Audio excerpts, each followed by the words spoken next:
Paper එකේ 9 වෙනි MCQ එකේ සාකච්ඡාව ඒ කියනවා පරිපූර්ණ වායුවක දී ඇති ස්කන්ධයක පීඩනය නියතව තබා ගතොත් නිරපේක්ෂ උෂ්ණත්වය ඒ කියන්නේ කැපිටල් T සමග හි ඝනත්වයේ විචලන ආකාරය නිරූපණය වෙන්නේ කොහොමද කියලා. ඉතින් පරිපූර්ණ වායුවක් නම් ටක් ගාලා ඔයාලා දන්න සමීකරණය මොකද්ද? PV = nRT එක ලියාගන්න. PV = nRT මේකෙදි කතා කරන්නේ මොකක් ගැනද?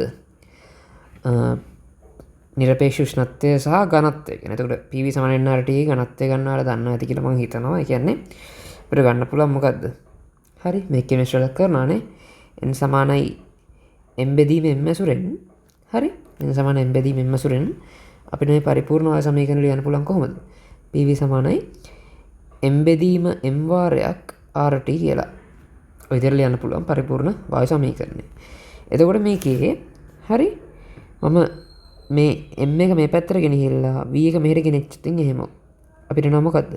Pm = m බෙදීම v වාරයක් RT කියලා. m බෙදීම v කියන්නේ මොකද්ද? ඝනත්වයට. හරි ඝනත්වය කියලා කියන්නේ මොකද්ද? ඒකක පරිමාවක ස්කන්ධයනේ. ඒ කියන්නේ Pm = ρRT කියලා සමීකරණයක් වෙනවා. හරිද? මෙන්න මේ සමීකරණය ගන්න. රයිට්? ඔක් ගන්න පුළුවන් කියලා මම හිතනවා. එතකොට මේකෙදී දී ඇති ස්කන්ධයක පීඩනය නියතව තබා ගතොත් එතකොට මේකෙදි මොකද්ද වෙන්නේ? ප්‍රෙෂර් එක නියත වෙනවා. හරි? පීඩනය නියත වෙනවා. P නියත වෙනවා. එතකොට මේ එකම වායුව නිසා මෞලික ස්කන්ධයත් නියතයක්. මෞලික ස්කන්ධයත් නියතයක්. එතකොට R කියන්නේ කොහොමත් සර්වත්‍ර වායු නියති නිසා ඒකත් නියතයක්. හරිද? ඔය ඔක්කොමලා නියත. එතකොට හරි අහන්නේ මොකද්ද? රෝත් එක්ක T ගේ විචලනය. එතකොට රෝ තමයි y අක්ෂයට එන්න ඕනේ. රෝ තනි කරගත්තොත් එහෙමම එනවා මට මොකද්ද? Pm බෙදීම RT කියලා. හරි.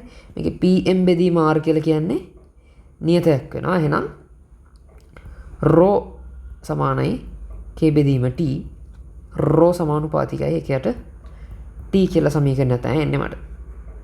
ඒ කියන්නේ මොකක්ද? උෂ්ණත්වය වැඩි වෙනකොට ඝනත්වය අඩු විය යුතුයි. එතකොට හරි උෂ්ණත්වය වැඩි වෙනකොට ඝනත්වය අඩු වෙන්න ඕනේ. එතකොට එන්නේ මොන වගේ ප්‍රස්ථාරයක්ද?